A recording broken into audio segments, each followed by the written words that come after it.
Hello, sewing friends. The way we run our lives has drastically changed in the past several months. I never thought in my lifetime that I would have to worry about whether or not I had a mask in my bag before I went about my everyday.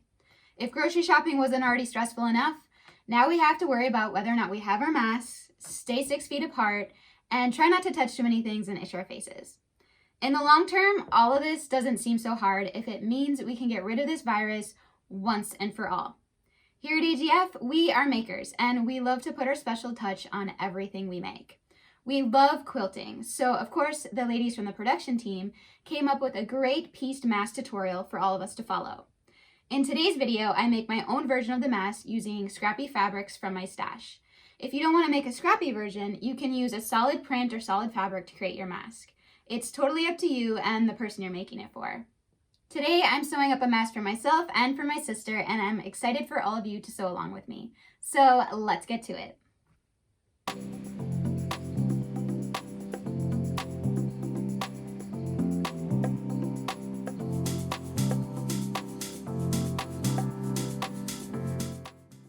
To get started, download a copy of our printable PDF pattern.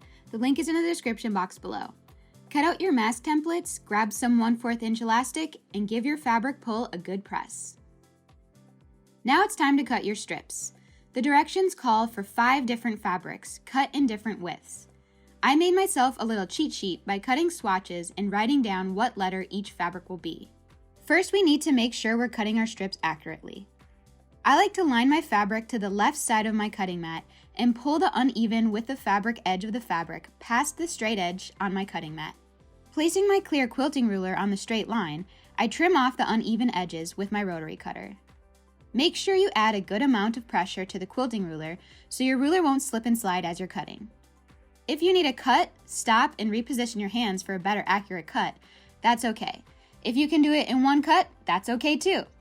For beginners, the cutting process can be a big hurdle to conquer. Now that we have a straight edge on our fabric, we can line up our quilting ruler to make our first cut. To get my 1½ inch strip, I line the 1½ inch line on my ruler to the straight edge.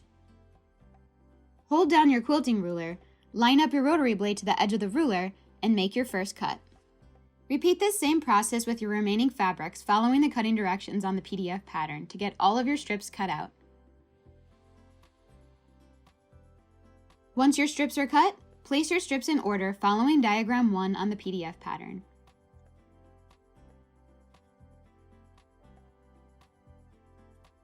Bring your strips over to your sewing machine and start chain piecing them together at 1/4 inch.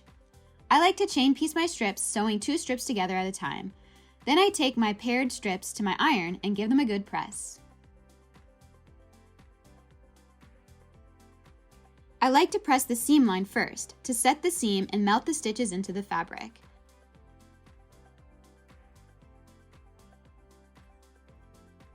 Then I finger press my strips open and use the tip of my iron to open up my pieces and press flat. Turn your piece around and press the back for a nice flat seam. Now it's time to sew your paired strips together to finish off your strip set. Now that your strips are sewn together, it's time to cut out our exterior mask pieces. Place your templates onto your strip set. Place them at a 45-degree angle to create a diagonal chevron design. Line up the points of both of your templates at the same place so your seams will line up when you sew your pieces together. Pin your templates into place and cut with a sharp pair of scissors or rotary cutter. Repeat this same process to cut out your lining pieces.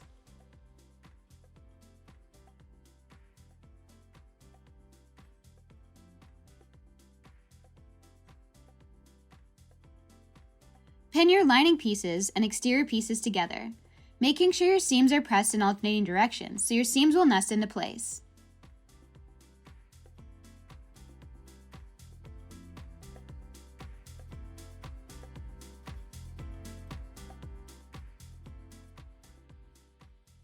Sew your lining and exterior pieces together at 1/4 inch. Feel free to add some snips to your curved seam allowance, especially on the exterior piece, to help create a nice smooth curved seam. Now let's add our elastic.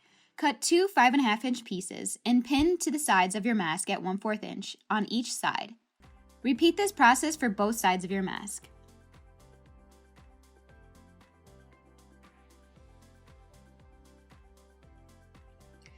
Once you got your elastic pinned in place, take it to your machine and tack down each end by sewing back and forth to secure each side.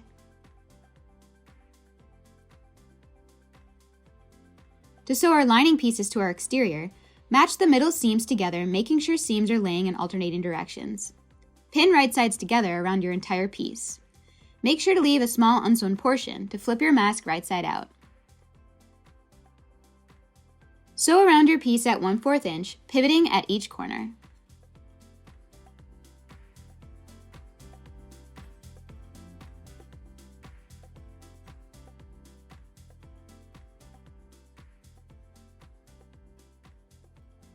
Flip your piece right side out through the unsewn portion, pulling out the corners and pressing out all the edges of your mask.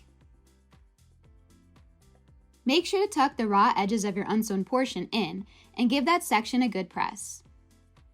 Top stitch around your entire piece as close to the edge as possible to make sure your lining will stay in place and to close up the unsewn portion of your mask. And now your mask is complete. Have fun making this project over and over again in different color strips to use up all your leftover scraps from your scrap bin. I hope you all enjoyed this fun mask tutorial. I know I sure did.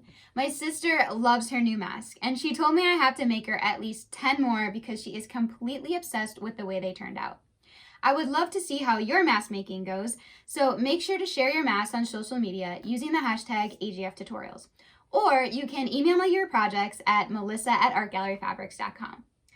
Thanks so much for watching, and if you enjoyed this tutorial, make sure to give it a thumbs up and share it with all your sewing friends. And I will see you in the next tutorial. Until next time, happy sewing!